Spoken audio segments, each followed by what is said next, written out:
Friends, आज हम बात करेंगे बुद्धि के प्रकार के बारे में। जैसा कि हमने आपको अगली वीडियो में बुद्धि के बारे में बताया था कि बुद्धि क्या है, बुद्धि की परिभाषाएं दी थी। आज हम बात करेंगे बुद्धि के प्रकार के बारे में कि बुद्धि को कितने वर्गों में बांटा गया है। ठीक, तो चलिए देखते हैं।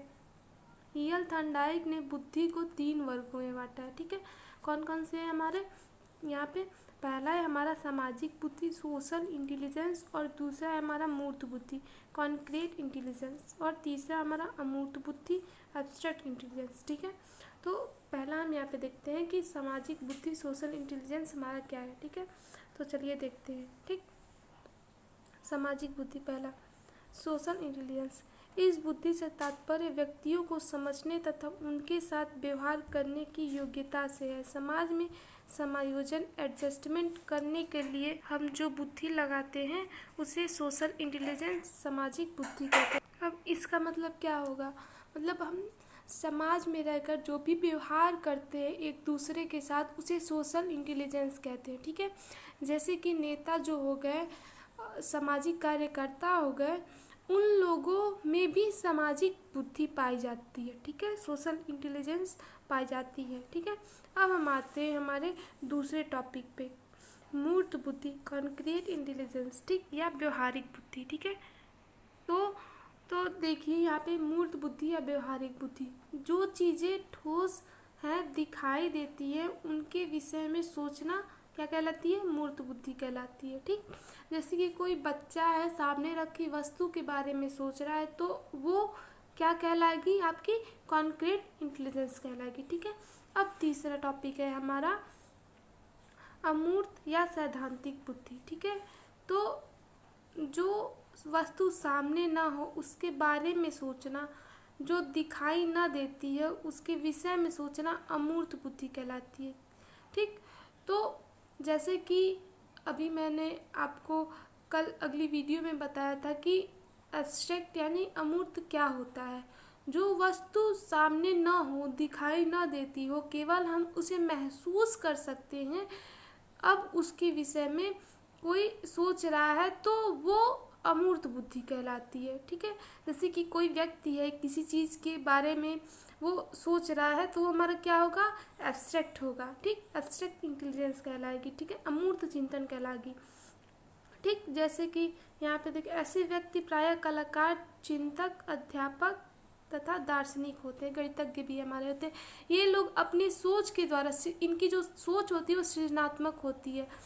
ठीक, उसी के द्वारा प्रॉब्लम सॉल्व करते हैं। ठीक है, अब यहाँ हम देखते हैं नेक्स्ट टॉपिक है हमारा बुद्धि लब्धि। ठीक है, तो ये हमारा बहुत इम्पॉर्टेंट है, हमारे क्वेश्चन पूछे जाते हैं एग्जामिनेशन में। ठीक है, तो देखिए पहला है हमारा, सर्वप्रथम 1905 में अल्फ्रेड बीने तथा साइमन ने औपचारिक रूप से बुद्धि के मापन का सफल प्रयास किया। ठीक है, याद रख सकते हैं आप, क्वेश्चन आ सकता है कि सर्वप्रथम किसने बुद्धि के मापन का सर्वप्रथम प्रयास किया था?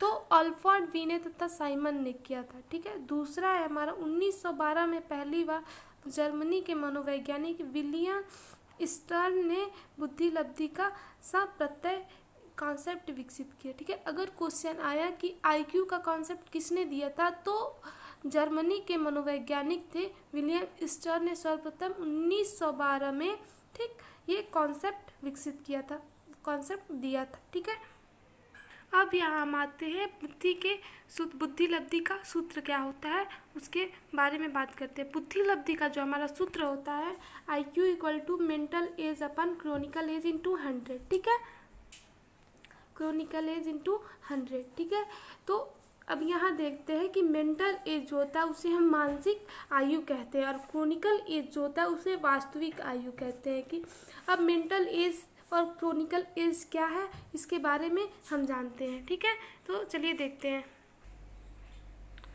जैसे कि मान लीजिए कि एक बच्चा 5 साल का है। ठीक है, उसकी सोचने की जो क्षमता है वो 10 साल के बच्चे के बराबर है। तो 5 साल के बच्चे की सोचने की क्षमता अगर 10 साल के बच्चे के बराबर है, तो 10 साल उसकी जो मेंटल एज हो गई, और 5 साल उसकी क्रोनिकल एज हो गई।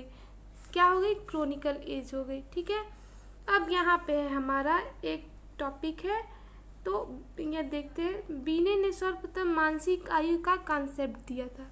तो देखिए आईक्यू का कॉन्सेप्ट जो दिया था वो विलियम स्टर्न ने दिया था, लेकिन जो मेंटल एज का कॉन्सेप्ट था वो किसने दिया था, बीने ने दिया था। ठीक है, अब यहाँ देखते हैं क्वेश्चन पे आते हैं। इस टाइप के हमारे एग्जामिनेशन में बहुत सारे क्वेश्चन पूछे जाते हैं, तो एक क्वेश्चन यहाँ पे हम देख लेते हैं। ठीक है, 10 वर्ष का बच्चा 15 वर्ष के बालक के समान सोचने की क्षमता रखता है, तो उसकी बुद्धि लब्धि निकालिए। ठीक है, तो अब देखिए 10 वर्ष का बच्चा है वो, तो 10 वर्ष क्या हो गई, उसकी क्रोनिकल एज हो गई। ठीक है, कितने वर्ष के बच्चे के समान उसकी सोचने की क्षमता है, एबिलिटी है, थिंकिंग है, तो वो 15 वर्ष के समान बच्चे के समान है। ठीक, तो 15 वर्ष क्या हो जाएगा, उसकी मेंटल एज हो जाएगी। ठीक है, तो अब इस फॉर्मूले पे पुट कर देते हैं, IQ equal to mental age upon chronological age into 100। ठीक है, तो जो हमारा मेंटल एज हो गया वो 15 वर्ष हो गया। ठीक है, तो यहाँ पुट कर देंगे 15, और जो क्रोनिकल एज हो गया वो हमारा 10 हो गया। ठीक, यहाँ पे इंटू 100, फार्मूला इंटू 100। ठीक है, 0 0 कैंसिल हो गया, अब इसको गुणा कर दीजिए, ये हमारा हो गया आंसर। ठीक है, अब हम बात करते हैं बुद्धि लब्धि के टेबल के बारे में, जो मोस्ट इम्पॉर्टेंट है, ये आपके एग्जामिनेशन में अधिकतर पूछे जाते हैं। ठीक है, IQ के आधार पर बच्चों के प्रकार, मतलब कि इसमें ये देखा जाता है कि कितने से कितने तक के जो बच्चे होते हैं उनका IQ लेवल क्या होता है, बुद्धि का स्तर क्या होता है, ये तो हमारा हो गया। ठीक है, IQ। ठीक है, ये हो गया बुद्धि का स्तर। ठीक है, तो जो 170 से 200 तक के बीच के बालक होते हैं वो वेरी सुपीरियर होते हैं, विशेष प्रतिभाशाली होते हैं। ठीक है, और सेकंड हमारा जो 140 से 169 तक के बालक होते हैं वो जीनियस होते हैं, ये बहुत अच्छे में आते हैं। ठीक है, अति प्रतिभाशाली बालक होते हैं। तो इसी तरह आप देख सकते हैं यहाँ पे हमारा दिया गया है, तो इस टेबल को याद करना बहुत मोस्ट इम्पॉर्टेंट होता है, क्योंकि ये हमारे एग्जामिनेशन में पूछे जाएंगे। ठीक है, तो आप इसे याद कर लीजिएगा। अगली वीडियो में हम नेक्स्ट टॉपिक के बारे में बात करेंगे। Thank you.